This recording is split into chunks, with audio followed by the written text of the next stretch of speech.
1,200 knights, 26,000 soldiers. November 25th, 1177. A 16-year-old boy with leprosy eating his body alive leads a charge that should not have happened, wins a battle that should not have been won, and breaks an army that should have crushed Jerusalem into dust. This is Montgisard. This is the day Saladin learned that numbers mean nothing when you forget the ground beneath your feet. Who is this dying boy? Why does he ride when his hands cannot feel the reins? What happens when the most feared commander in the Islamic world watches his empire crumble in a single afternoon? The Crusader states are fractured, bleeding from internal rivalries, short on men, shorter on time. Baldwin IV is 16 years old, crowned at 13, and his body is rotting. Leprosy. His tutor William of Tyre noticed it when Baldwin was 9, playing with other children. The boys scratched each other's arms to test their pain tolerance. The others cried out. Baldwin felt nothing. No tears, no reaction. William checked his right arm and found dead flesh. By 16, Baldwin can barely use one hand. His face is beginning to collapse. Medieval physicians have no cure. He should be dead. He should never have been king. But he is king, and Jerusalem needs him to survive one more year, one more month, one more day. Support our work. Also, comment from which city you're hearing this from. This script is researched and factual, using primary sources including William of Tyre's Historia Rerum in Partibus Transmarinus Gestarum, completed around 1184 and considered the most reliable contemporary chronicle of the Crusader kingdom, written by Baldwin's own chancellor and former tutor, who had direct access to royal documents and witnessed many of these events firsthand. We also draw from Muslim chroniclers, including Imad al-Din al-Isfahani, Saladin's personal secretary who accompanied him on campaigns, and whose works were preserved in the Kitab al-Barq al-Shami and Ibn al-Athir's al-Kamil fi al-Tarikh, completed in 1231, which provides the Muslim perspective on these campaigns. These aren't summaries from modern historians. These are eyewitness accounts and contemporary records that place us on the battlefield. Now back to the information. Baldwin plans a joint offensive with the Byzantine Empire against Saladin's base in Egypt. Cut the snake's head off. The plan requires coordination between Jerusalem, Constantinople, and the European reinforcements. Philip has other ideas. He wants to marry Baldwin's sister, Sibylla, and position himself for the throne. When that fails, he decides to take his army north to besiege Harim in Syria. Raymond III of Tripoli joins him. Bohemond III of Antioch joins him. The Knights Hospitaller march north. The Knights Templar march north. Almost every fighting man in the Kingdom of Jerusalem marches north to chase Philip's ambition in a siege that goes nowhere. 375 mounted knights and whatever infantry militia can be scraped together from the towns and villages. Saladin hears about the northern expedition. His spies are everywhere. His intelligence network spans from Cairo to Damascus. Paid informants, Bedouin scouts, merchants, who carry news faster than armies can march. He knows Jerusalem is exposed. He knows Baldwin is sick. He knows this is the moment. 18 November 1177, Saladin marches out of Egypt with his main army. Estimates vary. William of Tyre says 26,000 men, which modern historians suspect is inflated, but even conservative counts put Saladin at 20,000 light cavalry, Mamluk heavy cavalry, Turkish horse archers, Egyptian infantry. Muslim sources from Imad al-Din al-Isfahani, writing later from notes taken during the campaign, confirm this was one of Saladin's largest field armies drawn from Egypt, Syria, and his vassal territories. He crosses the Sinai fast, no resistance. The Crusader fortress at Dharam cannot stop him. He bypasses Gaza, leaves part of his force to pin down the Templar garrison there so they cannot warn Jerusalem. Ascalon is the southern anchor of the Kingdom of Jerusalem, a fortified port city on the Mediterranean coast. Baldwin has made it to Ascalon with his 375 knights. He sees Saladin's army stretching across the horizon, dust clouds that blot out the sky, banners by the thousands. Saladin has 50 times Baldwin's cavalry, maybe more. William of Tyre writes that Baldwin led his troops out to meet Saladin, but seeing how drastically outnumbered he was, the king retreated into the city. This is not cowardice, this is mathematics. 375 knights cannot fight 26,000 soldiers in an open field and survive. They would be swallowed whole. Ascalon is strong. The siege could take weeks, and Jerusalem is 50 miles to the northeast, wide open, filled with pilgrims, merchants, priests, treasure from every church in Christendom. Saladin makes a decision. He leaves a screening force to keep Baldwin bottled up in Ascalon. He orders most of his army to march on Jerusalem. He is confident. He is moving fast. His cavalry spreads out to forage and loot as they go. Ramla falls. The soldiers are massacred. The town is burned. Lydda falls. Same story. Blood and ash. Saladin's troops are loaded with plunder now, slowed down by loot, moving in dispersed columns across the coastal plain because there is no organized resistance, no crusader army to challenge them, just empty roads and terrified villagers running for Jerusalem to hide behind the walls. Watching Saladin's dust clouds move north. He could stay, he could survive. Saladin will sack Jerusalem, kill everyone who cannot pay ransom, strip the church of the Holy Sepulchre, and ride back to Cairo victorious. Or Baldwin can try something insane. He sends a messenger to the Knights Templar garrison trapped in Gaza, 15 miles south of Ascalon. He orders them to break out and rendezvous with him. Eudes de Saint-Amand, Grand Master of the Templars, receives the message. 80 Templar knights. They sortie out of Gaza under the cover of darkness, evade Saladin's patrols, and link up with Baldwin's force on the coast. Now Baldwin has 455 knights. Still outnumbered 50 to 1, but now he can move. This is a royal decree used only in the most desperate circumstances, a general mobilization that compels every able-bodied Christian man in the kingdom to take up arms and join the king's standard immediately. Burghers, farmers, craftsmen, merchants, anyone who can hold a spear or a sword is ordered to march. Baldwin's force starts growing. Not fast, not much. A few thousand infantry, poorly trained, poorly armed, but they are bodies. They can hold a line. Reynold of Chatillon joins Baldwin. Reynold is Lord of Ultra-Jourdain, former Prince of Antioch, a man who spent 16 years in Muslim captivity in Aleppo after being captured in battle, recently released, now looking for revenge. Also with Baldwin are the brothers Baldwin of Ibelin and Balian of Ibelin, skilled commanders who know the land. Reginald Grenier is there. Jocelyn III of Edessa is there. These are the men who will fight. If Baldwin can march fast, if he can catch them while they are scattered, if he can hit them before they consolidate, there is a chance. It is a terrible chance, but it is the only chance. 375 knights, even with Templar reinforcements, cannot threaten an army of 26,000. Saladin assumes Baldwin is fleeing to Jerusalem to prepare for a siege. He does not send scouts. This is his first mistake. Baldwin's force is pushing 25. They are exhausted, feet bleeding, armor weighing them down. But they march because their king is leading them, and their king has leprosy eating through his hands and his face, and if he can stay in the saddle, they can march. Modern historians analyzing this campaign, including Bernard Hamilton in The Leper King and His Heirs, published by Cambridge University Press in 2000, emphasize that Baldwin's decision to leave Jerusalem and conduct this forced march was the key strategic move. He had to close the distance before Saladin's scattered forces could regroup. Saladin's chronicler Imad al-Din al-Isfahani refers to the battle taking place near the mound of Al-Safiya, which translates to the White. It corresponds to Tel es-Safi, a distinctive white limestone hill where Crusader fortress Montgisard sits on top, visible for miles. Malcolm Barber, writing in the Crusader States published by Cambridge University Press in 2012, identifies this location based on archaeological surveys and medieval cartography. Ibn al-Athir mentions Saladin intended to besiege a Crusader castle in the area, which matches Blanchard's position. His scouts have failed to report Baldwin's approach, possibly because Baldwin used local guides who knew back roads through the hills, routes that avoided the main highways where Saladin's patrols would be watching. Saladin's army is spread out on drier ground to the north, but they are not deployed for battle. They are deployed for rest and resupply. This is the moment. Attack now or never.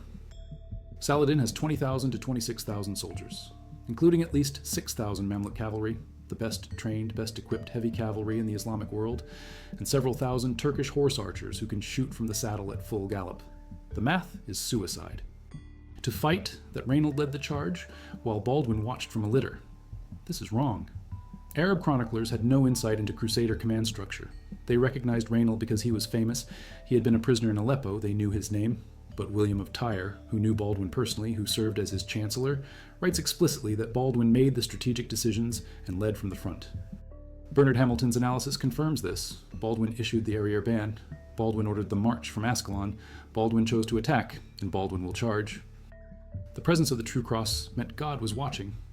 The troops gather around. Baldwin dismounts. His body is failing. His hands are rotting. His face is covered in lesions.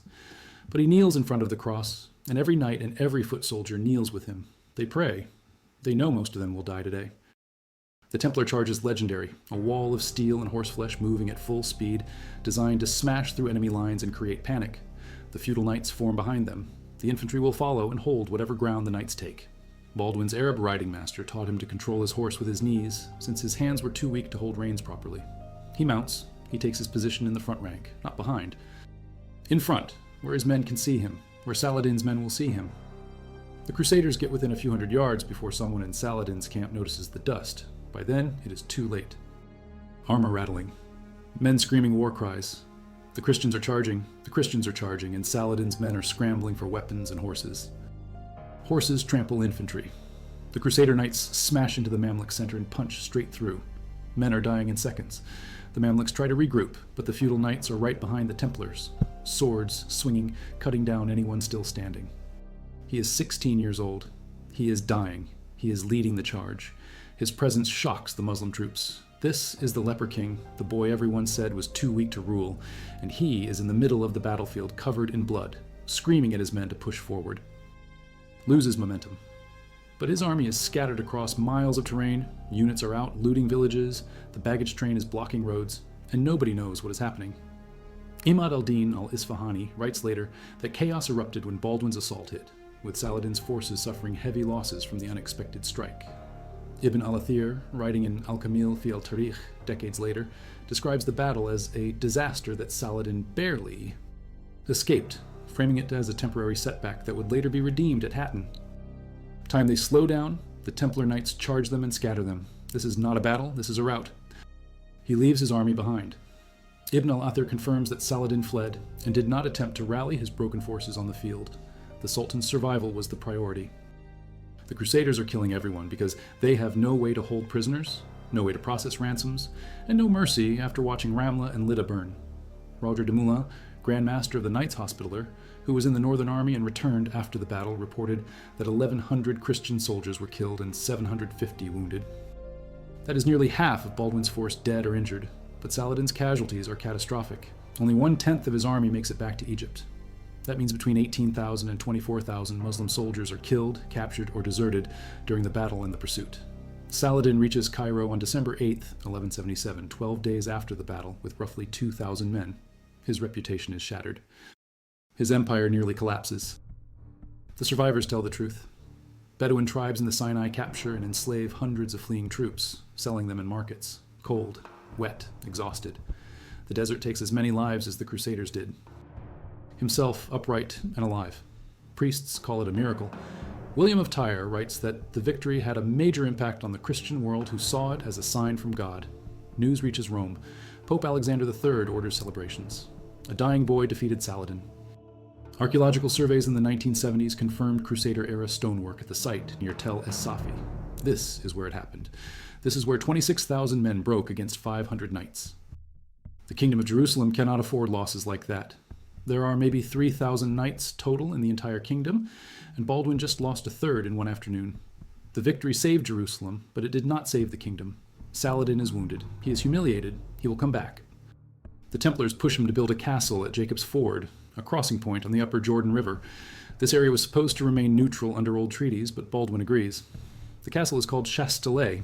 It is a strategic nightmare for Saladin because it blocks one of his main routes between Damascus and the Galilee. Saladin offers Baldwin 60,000 dinars in gold to stop construction. Baldwin refuses. Saladin offers 100,000 dinars. Baldwin refuses again. The construction continues. The Muslims breach the inner walls on August 29th, 5 days after the siege starts. The castle falls before the true cross can be brought from Jerusalem to inspire the defenders. The garrison is slaughtered. Saladin orders the castle demolished stone by stone so it can never be used again. He executes every Templar knight captured alive, throwing their bodies into the cisterns to poison the water supply. He leaves the ruins as a warning. Saladin is learning. He will not underestimate Baldwin again. He will not let his army spread out. He will not march without scouts. The disaster at Montgisard taught him that terrain matters, that surprise matters, that a small force with good intelligence can kill an empire if the empire is careless. But Saladin also knows time is on his side. Baldwin is dying. Leprosy is progressing. By 1180, Baldwin can barely use his hands. By 1182, his face is collapsing. He is blind in one eye. He needs help mounting his horse. He will not live to see 30. He chooses Guy of Lusignan, a French nobleman, recently arrived in Outremer. The choice is controversial. Raymond III of Tripoli opposes Guy. The native barons hate him, but Baldwin needs to secure the line before he dies. He claims the risk is too great. He waits. Saladin burns villages, kills civilians, and withdraws unopposed. Baldwin is furious. He strips Guy of the regency and tries to annul Sibylla's marriage to prevent Guy from inheriting the throne. It fails. The law is clear. Sibylla's son from her first marriage, a boy also named Baldwin, is now heir. This boy becomes Baldwin V in 1183 when Baldwin IV officially crowns him, co-king to avoid a disputed succession. Effectively one-handed, using the skills which his Arab riding master had taught him. Bernard Hamilton, analyzing Baldwin's reign in detail, concludes that Baldwin's decision-making at Montgisard, his strategic acumen despite his youth and illness, and his refusal to abdicate command to a regent proved critical to the kingdom's survival through the 1170s and early 1180s. Baldwin V becomes sole king at 8 years old. He dies within a year, August 1186. Tuberculosis, or possibly poisoning, sources conflict. Sibylla seizes the throne and crowns Guy of Lusignan king. The native barons rebel. Raymond of Tripoli refuses to swear allegiance. The kingdom fractures. Saladin watches and waits. Gerard de Rietfort, the new Grand Master of the Templars, leads 130 knights against 7,000 Muslim cavalry near Nazareth. It is a slaughter. Roger de Moulin, Grand Master of the Hospitallers, is killed by a spear wound. Only Gerard and 3 knights escape. The Templar and Hospitaller orders lose their leadership and most of their fighting strength in a single afternoon. Gerard's recklessness breaks the kingdom's military spine.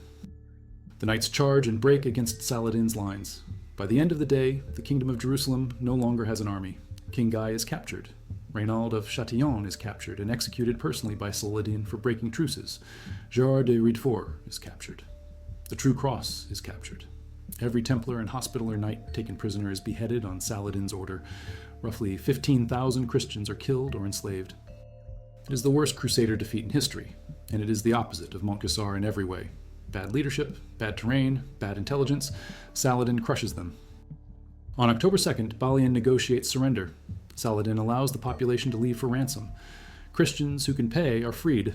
Those who cannot are enslaved. The city falls almost bloodlessly, the exact opposite of the 1199 massacre when the Crusaders took Jerusalem during the First Crusade. Saladin restores the Dome of the Rock, removes the Christian cross from its roof, releases 3,000 Muslim prisoners held by the Crusaders, and establishes himself as the defender of Islam.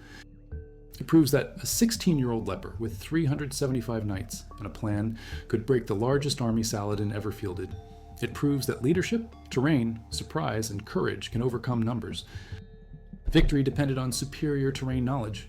The Ibelin brothers provided intelligence. They maneuvered Saladin onto marshy ground where his numbers worked against him, where formations broke apart. This was tactical brilliance executed by commanders who understood their home terrain better than the invader. Given his disease, Baldwin could have delegated command to the Constable of Jerusalem. Instead, Baldwin led in person, fought in person, used combat skills his Arab riding master taught him despite having one functional hand. His presence inspired his troops and terrified the enemy. A dying king leading a suicide charge is not something soldiers forget. Montgisard was a field battle, not a siege, so there are no excavated mass graves, no artifact deposits clearly linked to November 25th, 1177. But Blanchegard on Tel Es-Safi has been surveyed, and its position matches medieval descriptions. From the ramparts, you can see the plain where the battle was fought, 19 kilometers north. The white limestone hill is where Imad al-Din al-Isfahani said it was. The monastery Baldwin built is mentioned in later documents through the 1180s, though it was destroyed after Jerusalem fell. Balian of Ibelin survived Hattin, defended Jerusalem during the siege, negotiated its surrender, and escaped to Tyre. Eudes de Saint-Amand was captured in 1179 and died in Muslim captivity. Gerard de Rietfort led the Templars to destruction at Cresson and Hattin and was executed. Roger de Moulin died at Cresson in 1187. William of Tyre wrote his chronicle through the early 1180s, then disappears from the record around 1186, probably dead before Jerusalem fell. Richard retook most coastal cities but failed to retake Jerusalem. The Crusader kingdom survived in reduced form, headquartered in Acre, for another century until the Mamluks destroyed it in 1291. Crushed Baldwin and taken Jerusalem in 1177 instead of 1187. The kingdom would have fallen 10 years earlier, but Saladin was careless, Baldwin was not. And for one afternoon, on November 25th, 1177, a dying boy with rotting hands led 500 knights into 26,000 soldiers and won. It is studied in military academies as an example of how surprise can overcome numerical superiority. It is cited in analyses of medieval cavalry tactics. It is used as a case study in leadership under extreme duress, a 16-year-old invalid making decisions professional generals would hesitate to make. And it is a reminder that medieval warfare was not just about numbers. It was about terrain, intelligence, morale, and the willingness to risk everything on a single charge. In medieval Islamic historiography, defeats are often minimized or blamed on subordinates, but Montgisard is too big to minimize. The loss of 90% of the army cannot be hidden. So the chroniclers emphasize Saladin's resilience, his ability to rebuild, his return at Hattin. The presence of the true cross, Baldwin's leprosy, the impossible odds, the complete victory, all point to God's favor. Medieval Christians needed miracles to explain their survival in Outremer, and Montgisard fit the narrative perfectly. But William also provides hard details, numbers, names, locations, dates, the kind of information that allows modern historians to reconstruct the battle without relying on supernatural explanations. He was a trained scholar, educated in Paris and Bologna, fluent in Latin, Greek, and Arabic, with access to royal archives and eyewitness accounts. His chronicle is biased toward the Crusader perspective, but it is not fabricated. Both agree it occurred near Ramla, close to the white hill of Al-Safiya, or Tel es-Safi. Both agree Saladin's army was caught scattered and unprepared. Both agree Baldwin led a surprise attack. Both agree the Muslim casualties were catastrophic. Both agree Saladin fled to Egypt with only a fraction of his army. The numbers vary, the interpretations differ, but the core narrative holds. We do not know exactly how many troops Saladin fielded. 26,000 is William of Tyre's estimate, considered inflated by modern scholars, but even conservative estimates put him at 15 to 20,000. We do not know Baldwin's exact infantry strength. 3 to 4,000 is the usual estimate based on militia mobilization capacity in the Kingdom of Jerusalem during the 1170s, but no contemporary source counts them. Precisely. We do not know the terrain details. Was the marsh extensive or just patches of wet ground?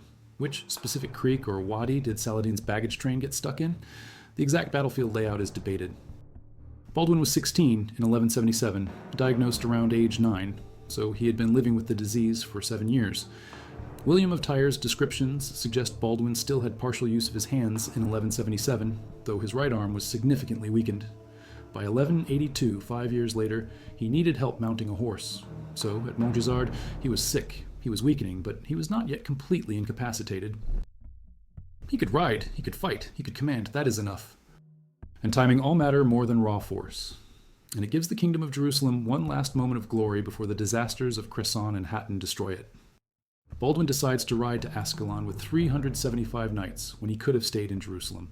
He decides to issue the arriere ban when he could have negotiated surrender. He decides to attack at Montgisard when he could have retreated. Each decision is a choice. Each choice has consequences. And the consequence of Baldwin's choices is that Jerusalem survives another decade.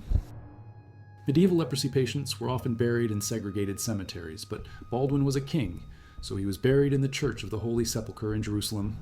Saladin did not destroy the church when he retook the city in 1187. Baldwin's tomb was lost during later reconstructions. No marker, no memorial. Just a name in the chronicles and a battlefield 50 kilometers away, where he won the battle that should never have been won. Tel es-Safi still stands. The White Limestone Hill is part of a national park in modern Israel.